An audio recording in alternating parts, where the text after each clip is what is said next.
Hi అందరికీ, praise the lord. ఎలా ఉన్నారు? చాలా రోజులైంది మీతోటి మాట్లాడాక. అయితే ఈరోజు ఒక కొత్త టాపిక్ తోటి నేను ముందుకు వచ్చాను. టాపిక్ ఏంటంటే, మీరు దేవుని ప్రేమిస్తున్నారా?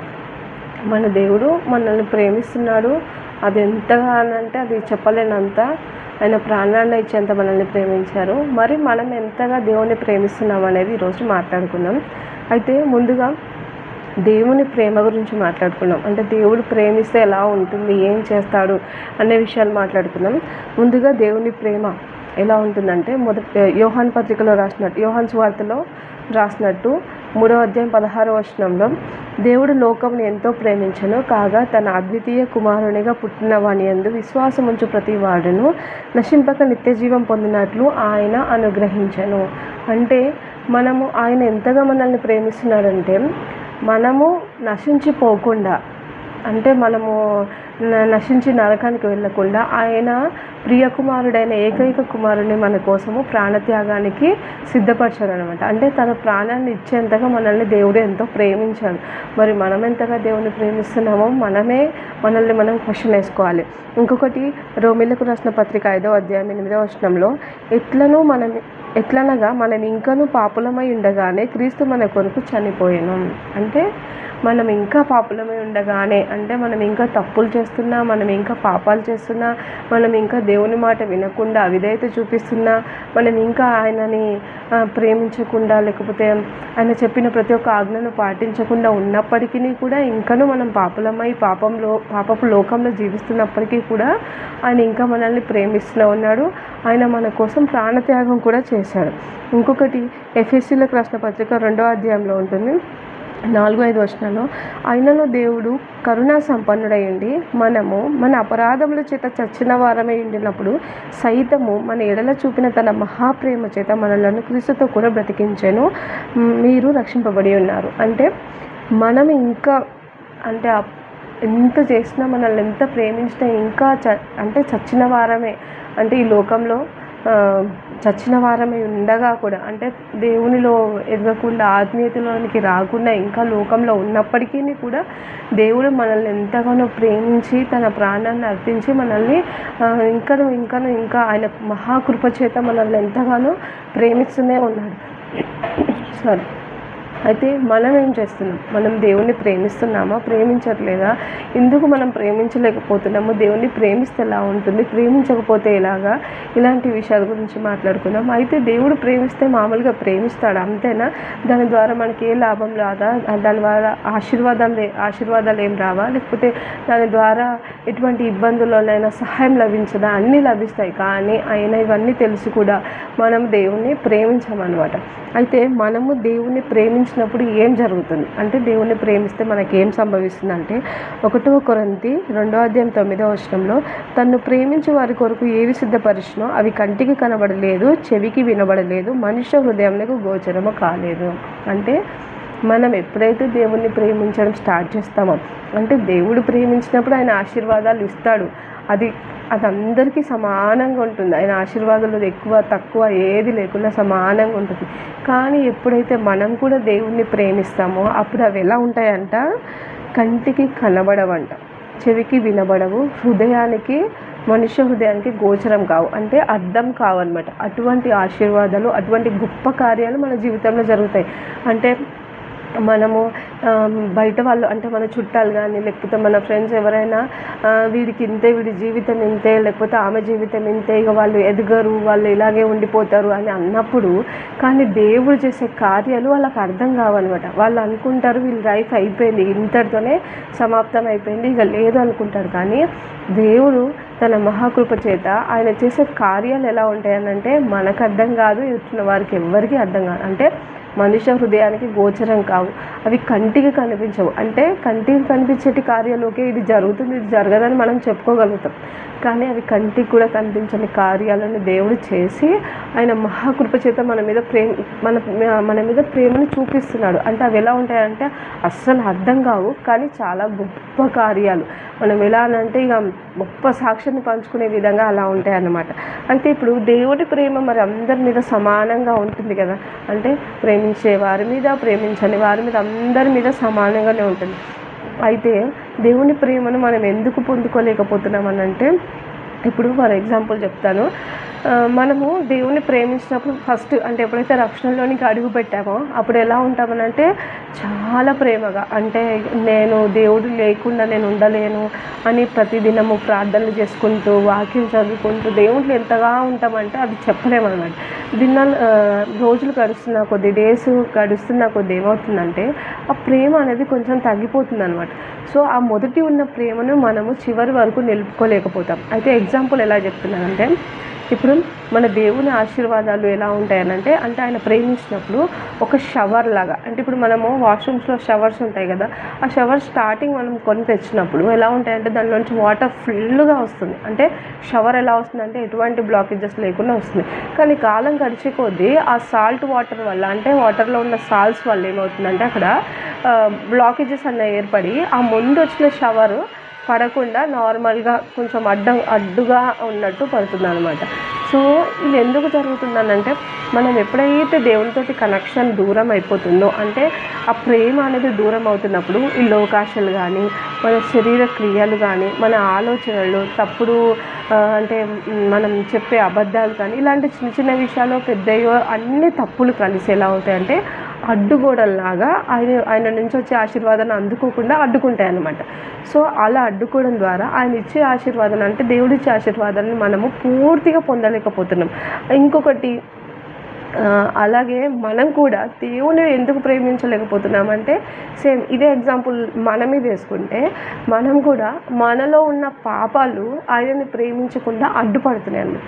సో ఎప్పుడైతే మనం ఈ బ్లాకేజెస్ని క్లియర్ చేసుకొని, అని అంటే ఎలాగ షవర్కి అయితే మనం ఎప్పుడు ఆ బ్లాకేజెస్ అన్నిటిని క్లియర్ చేసినప్పుడు ఎలా అయితే షవర్ క్లీన్గా ఉండి చక్కగా వాటర్ వస్తుందో, అలాగే మన జీవితంలో కూడా ఉన్న ప్రతి ఒక్క బ్లాకేజ్, అంటే అది పాపం కానీ లేకపోతే మనల్ని అడ్డుకుంటున్న ప్రతి ఒక్క విషయం, దేవునితోటి మనల్ని సహవాసం చేయకుండా అడ్డుకుంటున్న ప్రతి ఒక్క విషయాన్ని మనంతటా మనం గ్రహించి ఎప్పుడైతే క్లియర్ చేసుకుంటామో, ఆయనని ప్రేమించడం ఎక్కువ అవుతున్న కొద్దీ, ఆయనకు దగ్గర అవడం ఎక్కువ అవుతున్న కొద్దీ ఆశీర్వాదాలు కూడా అంతకంతకు పెరుగుతూ ఉంటాయి అన్నమాట.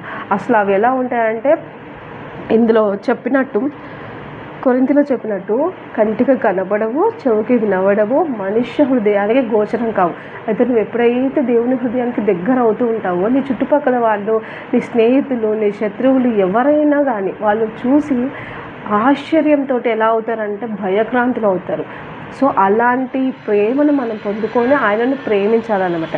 ఇంకొకటి, మనం దేవుని ప్రేమించినప్పుడు ఏమవుతుందంటే, యోహాను సువార్తలో 14:23 ఏముంటుందంటే, అప్పుడు నా తండ్రి వానిని ప్రేమించును, మేము వాని యొద్ద వచ్చి వాని యొద్ద నివాసము చేద్దాము.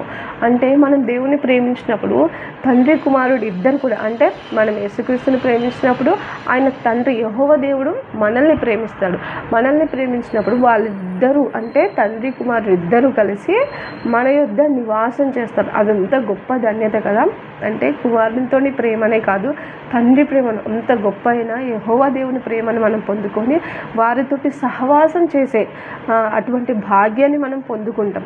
ఇంకొకటి, రోమీలకు రాసిన పత్రిక 8:28 దేవుని ప్రేమించు వారికి, అనగా ఆయన సంకల్పం చొప్పున పిలువబడిన వారికి మేలు కలుగుటకై సమస్తమును సమకూడి జరుగుచున్నమని ఎరుగుదుము. సో ఎప్పుడైతే మనం దేవుని ప్రేమిస్తామో అప్పుడు ఏం చేస్తాడంటే దేవుడు సమస్తమును మన మేలు కోసమే, ఆ సమస్తమును ఎలా అంటే అన్నీ సమకూర్చేసి, జస్ట్ నువ్వు ఇలా కూర్చొని చూస్తూ ఉండు, నేనే కార్యాలు జరిగిస్తానని మన దేవుడు ఏం చేస్తాడంటే ఆ సమస్తాన్ని అట్లా సమకూర్చి నీకు అందిస్తాడనమాట. అంటే నీలో ఉన్న భయాన్ని కానీ, నీలో ఉన్న అవిశ్వాసాన్ని కానీ, నీలో ఉన్న అధైర్యాన్ని అంతటిని తీసివేసి, ఎప్పుడైతే దేవుణ్ణి ప్రేమిస్తూ దేవుని వైపు చూస్తూ నువ్వే తండ్రి నాకు సహాయం చేసేది, నువ్వు తప్ప ఎవరు లేరు అని ఆయన మీద ఆధారపడినప్పుడు ఆయన కార్యాలు అన్నీ అలా తీసుకొచ్చేసి మన ముందు ఉంచేస్తాడనమాట. అంటే మనుషులతోటి వాక్యం ఉంటుంది కదా, మనుషుల మీద రాజుల మీద ఆధారపడటం కంటే యెహోవా దేవుని ఆశ్రయించటం మేలు అని. సో అదేవిధంగా మనం కూడా ఎప్పుడైతే మనుషుల మీద ఆధారపడకుండా ఫస్ట్ నీకు ఏదైనా సమస్య వచ్చినా, ఏదైనా ఇబ్బంది, ఏదైనా అవసరం ఏదైనా సరే ముందు దేవుని దగ్గరికి వెళ్ళి దేవుని పాదాల చెంత పెట్టినప్పుడు అవన్నీ కూడా కార్యాలన్నీ కూడా వాటంతట అవే అలా జరుగుతూ సమస్తము సమకూడి మన మేలు కోసం జరుగుతాయి అన్నమాట. సో ఇది చేయాలంటే మనం ఏం చేయాలి? దేవుని ప్రేమించాలి. సో దేవుని ప్రేమించాలంటే ఎలా అంటే, దేవుని ప్రేమించడం అంటే ఏంటంటే ఎలా ప్రేమిస్తారు? 1 యోహాను 5వ అధ్యాయం 3వ వచనంలో మనము ఆయన ఆజ్ఞలను గైకొనుటయే దేవుని ప్రేమించుట, ఆయన ఆజ్ఞలు భారమైనవి కావు. ఏమంటున్నారు? 1 యోహానులో మనము ఆయన ఆజ్ఞలను గైకొనుట. ఆయన ఆజ్ఞలు మనకి తెలుసు, బైబిల్ నిండా రకరకాల ఆజ్ఞలు ఉంటాయి. అందులో అసలు అంటే చెయ్యలేము అనేటివి ఏవి ఉండవు, చాలా సులువైనవి. ఒకరినొకరిని ప్రేమించడము, తల్లిదండ్రులను గౌరవించడము, చెడ్డ మాటలు పలకకుండడము, లేకపోతే దొంగతనం చేయకపోవడము, వ్యభిచారం చేయకపోవడము, ఇలాంటి రకరకాల ఆజ్ఞలు ఉన్నాయి. సో ఈ ఆజ్ఞలు చేయకపోవడం పెద్ద విషయమేం కాదు, కానీ అవి మనకి చూడ్డానికి అంటే మనం ఎప్పుడైతే దేవుని సహాయాన్ని పొందుకుంటామో అవి మనకి చిన్నగానే కనిపిస్తాయి. కానీ దేవుని సహాయం లేకుండా మనం వాటిని చూసినప్పుడు అవి అంత ఎత్తుగా కనిపిస్తాయి. సో ఎప్పుడైనా సరే మనకి ఏదైనా శోధన ఎదురవుతుంది. ఇప్పుడు లోకంలో ఉంటున్నామంటే శోధనలు మన చుట్టూనే ఉంటాయి.